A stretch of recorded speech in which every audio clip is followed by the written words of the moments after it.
ठीक है, 3 बिंदु के संरेख होने के शर्त देखते हैं। 3 पॉइंट संरेख मतलब एक ही रेखा में कब कहलाएंगे। जैसे समझिए 3 पॉइंट ले रहे हैं, ए बी सी, ये तीनों संरेख मतलब एक ही रेखा में है।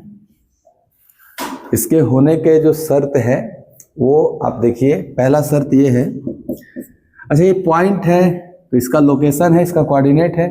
मान लेते ए पॉइंट का कोऑर्डिनेट है x1 y1, अच्छे समझिएगा, बड़ा इंपॉर्टेंट है। बी पॉइंट के x2 y2 मान लेते हैं कोऑर्डिनेट, और सी पॉइंट के कोऑर्डिनेट मान लेते हैं x3 y3। तो हमें ये जानना है कि ये तीनों बिंदुएं संरेख है, इसके लिए क्या शर्त है। ये जरा सा भी बी ऊपर हो जाएगा तो संरेख नहीं हो पाएगा, या नीचे हो जाएगा। तो संरेख होने का शर्त, पहला शर्त ये है, 3-4 को शर्त है। पहला शर्त ये आप कह सकते हैं कि सर अगर ये तीनों पॉइंट एक ही रेखा में है तो क्या A B plus B C बराबर सी ए हो जाना चाहिए। किसी दो को जोड़ दे, ये वाला लेंथ और ये वाला, तो सी ए के बराबर होना चाहिए। दूसरा, सर इस लाइन का जो स्लोप होगा वो बराबर हो जाना चाहिए। जैसे slope of A B is equal to slope of B C, मतलब हम ए बी का ढाल निकालें, ए बी का स्लोप निकालें तो जितना आएगा उतना ही बी सी का भी आना चाहिए, उतना ही ए सी का भी आना चाहिए। तीनों स्लोप एक्चुअल में आप बराबर कर सकते हैं,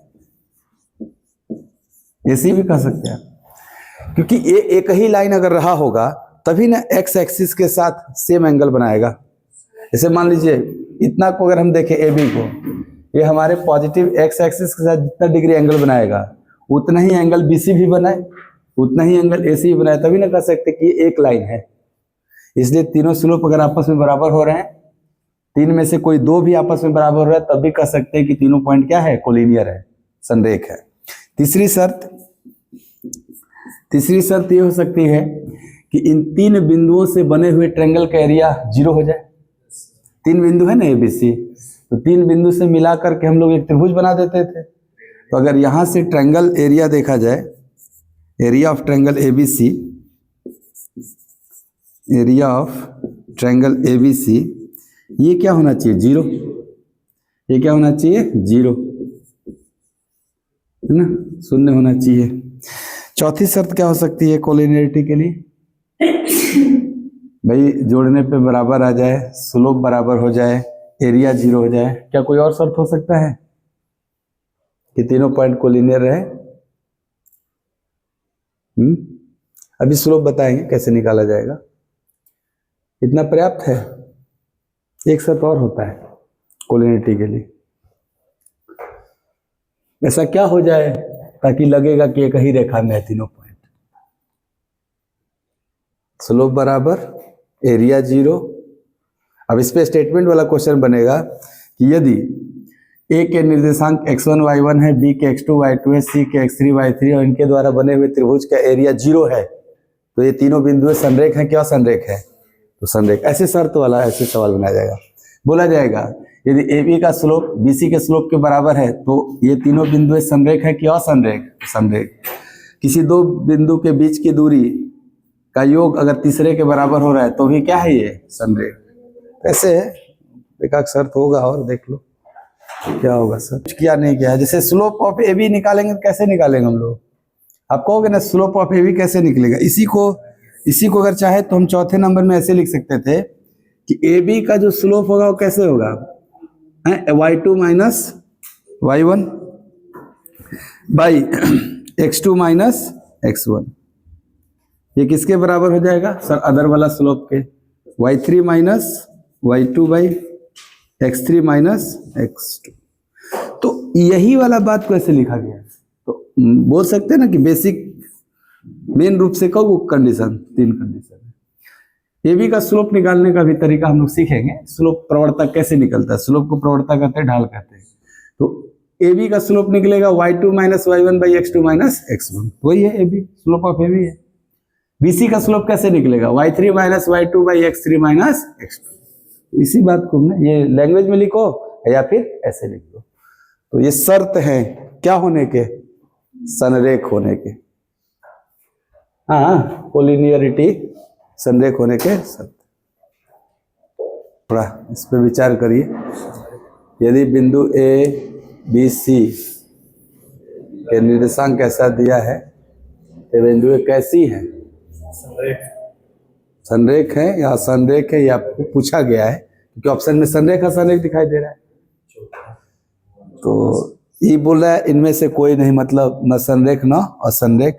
ये तो कह रहा है कि तय नहीं कर सकते, तो तय तो कर ही सकते हैं कि संरेख है क्या असंरेख। यस, आप कहोगे हाँ, आप कहोगे सर कोलिनियरिटी होने के 4 शर्त हैं। अगर 4 तो क्या बेसिकली 3 ही शर्त बोले, इसी दूसरे कोई चौथा कहा गया है। इन 4 में से कोई एक अगर सेटिस्फाइड हो गया तो हम बोलेंगे कि ये संरेख है।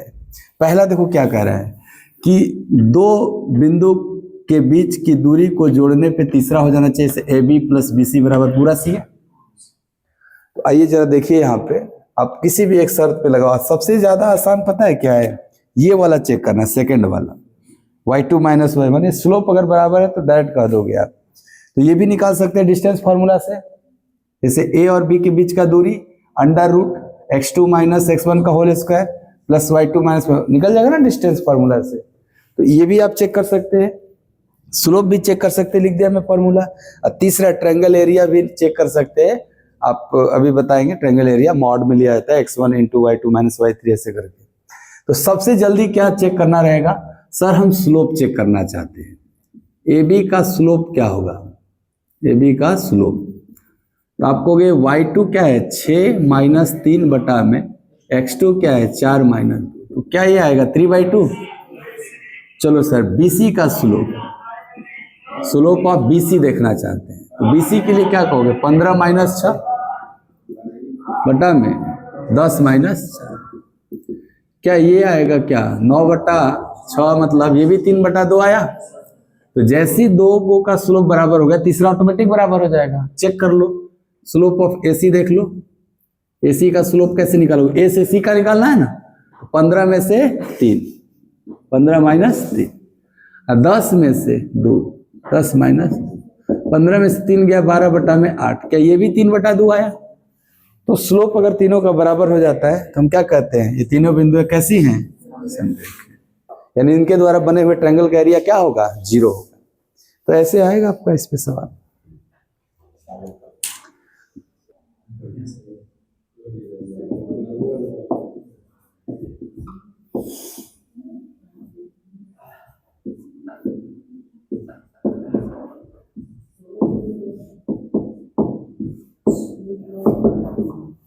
ठीक है, इसको थोड़ा समझते हैं।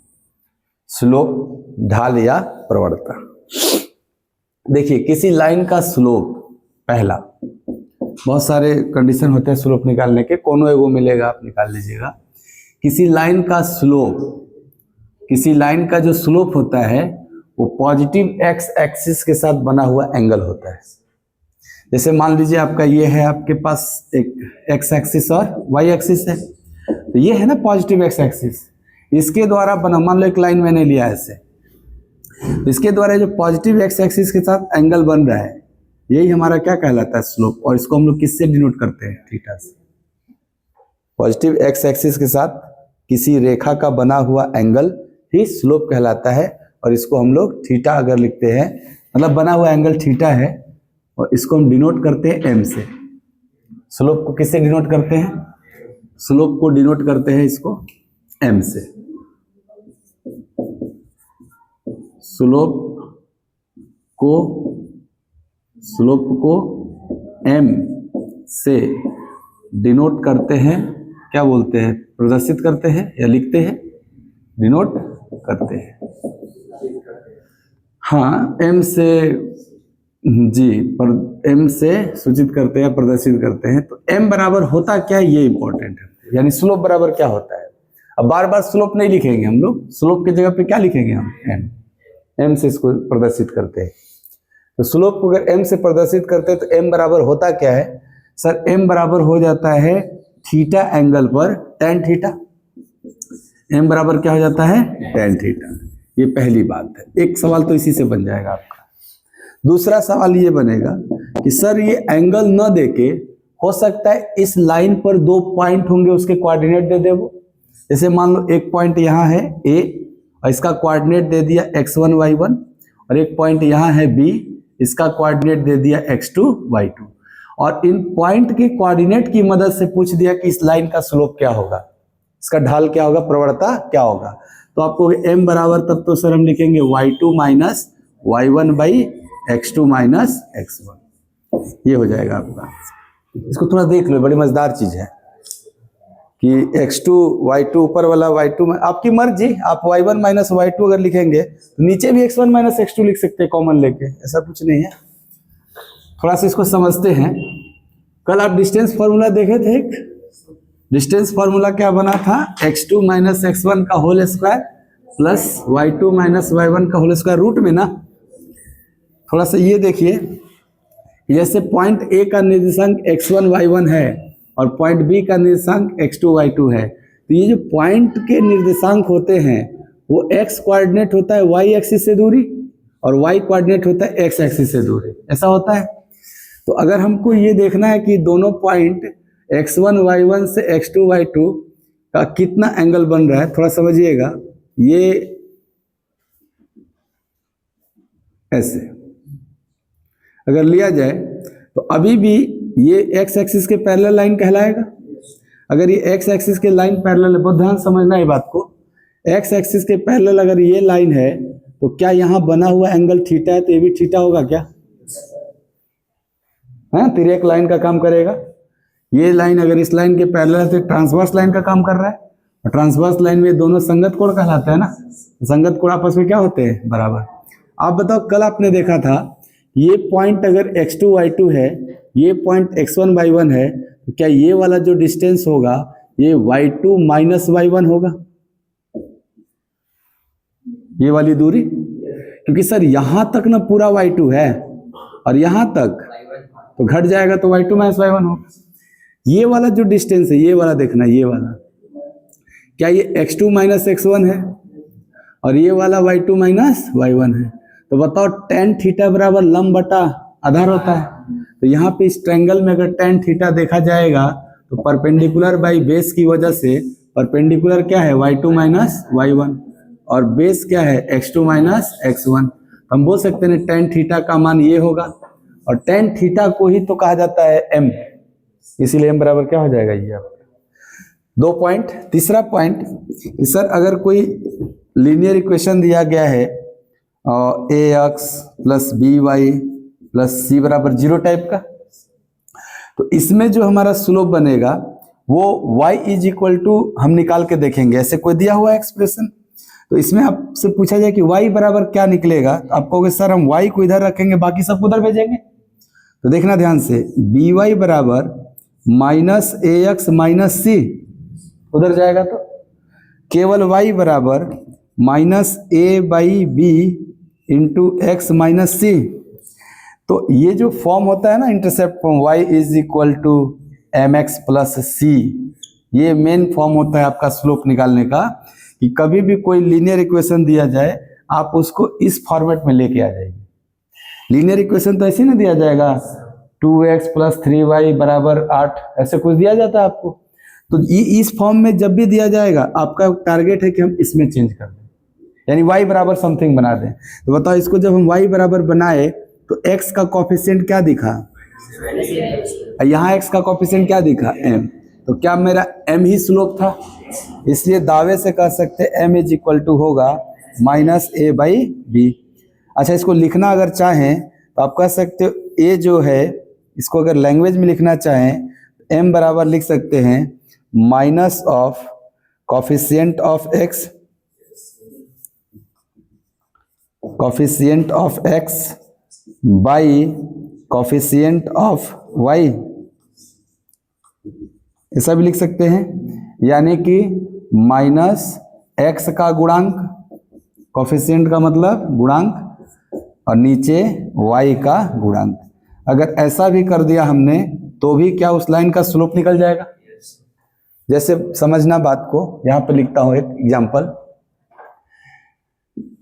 पहला प्रश्न, किसी आ रहा है, ठीक है, इधर किसी रेखा का धनात्मक x अक्ष से कोण 30 डिग्री है तो उस रेखा का प्रवणता क्या होगा। उस रेखा का प्रवणता क्या होगा, ये प्रश्न है एकदम छोटा सा। आपको भी बहुत सिंपल है सर, ये जो एंगल दिया है यानी थीटा दिया है किसके साथ, एक्स अक्ष के साथ, तो कितना डिग्री 30।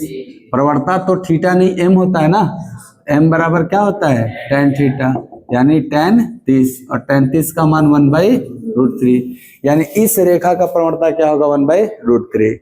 दूसरा सवाल कैसे बनाया जाएगा, देखना ध्यान से। एक रेखा के दो बिंदु क्रमशः ए जिसका निर्देशांक दिया है 2,3 और बी जिसका निर्देशांक दिया है 5,3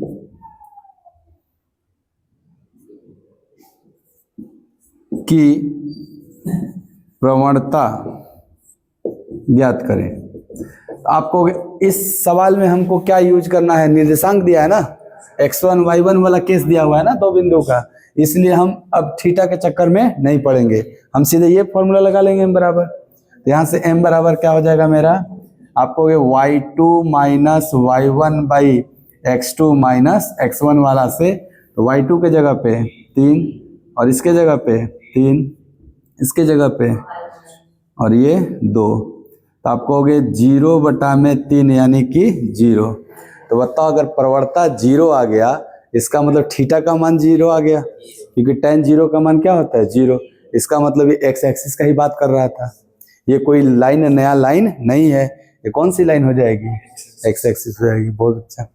तीसरा क्वेश्चन ये बन जाएगा आपका कि एक इक्वेशन दिया गया है 2x + 3y = 10, है ना। एक रेखा ऐसे लिखा रहेगा पूरा कि एक रेखा का समीकरण 2x + 3y = 8 है, तो इस रेखा का प्रवणता, इस रेखा का ढाल ज्ञात करें। ऐसे एक प्रश्न हो जाए तो आप कहोगे ये किस फॉर्म में दिया है, लीनियर इक्वेशन के फॉर्म में दिया हुआ है, तो हमें तीसरा वाला पॉइंट यूज करना पड़ेगा।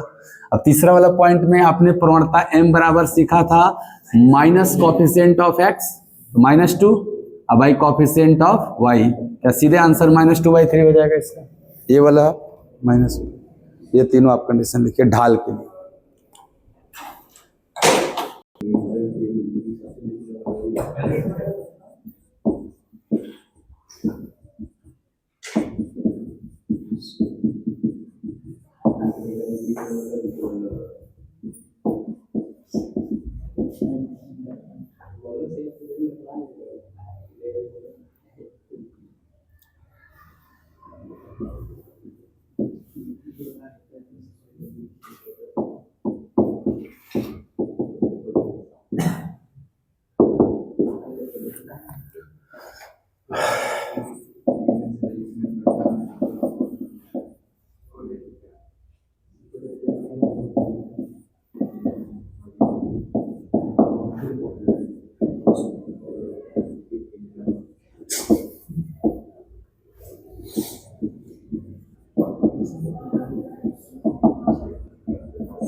ये दोनों इक्वेशन ऑफ लाइन है। ये जब स्लोप दिया रहेगा तब लगाइएगा, और ये जब दोनों पॉइंट के कोऑर्डिनेट दिए रहेंगे तब लगाइएगा। इसको नोट करिए, इस पे एग्जांपल कराते हैं, इसको जरा सॉल्व कर लीजिए।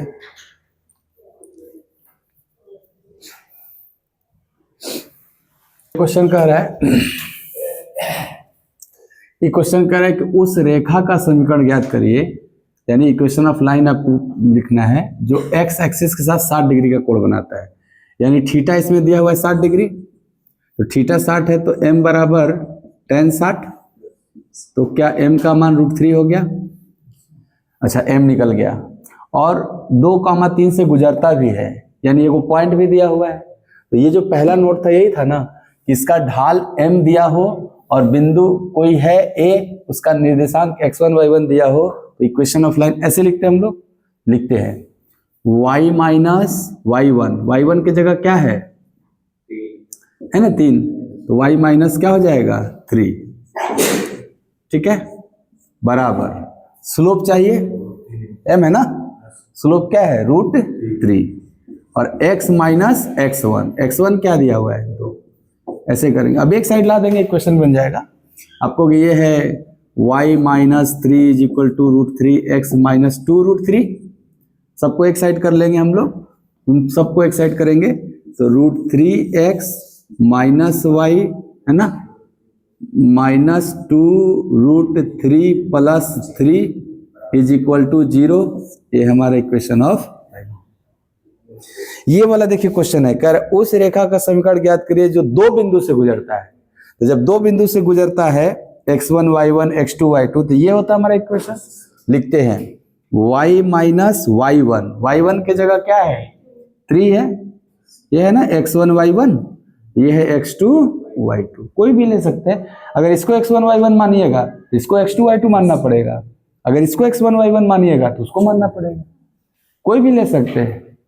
तो अभी हमने y1 किसको माना 3 को, तो यहाँ 3 लिखेंगे बराबर, देखो है ना y माइनस y1। अब क्या चाहिए y2 minus y1 by x2 minus, यही तो स्लोप होता था, इसीलिए हमको हटा के लिख दिया गया है। तो y2 क्या है 7 माइनस 3 बाई x2 x1, ये हो गया एक ब्रैकेट में, इंटू x माइनस x1, ये लेंगे ना, जब y1 इसको माने तो x1 ये है, अगर मान लो हम इसी को y1 मानते तो x1 ये लेना पड़ता है, दोनों होता है। चलो ये क्या बन गया y माइनस 3 इधर, और ये 7 में से 3 गया 4/4, 1 आ गया, ये 1 हो गया, इंटू x माइनस 2, सबको एक साइड कर लेते हैं, x माइनस y, और 3 में से 2 गया 1 बराबर 0। तो इक्वेशन ऑफ लाइन क्या हो गया x माइनस y प्लस 1 बराबर 0। ये हो गया रेखा का समीकरण। यहाँ तक हो गया।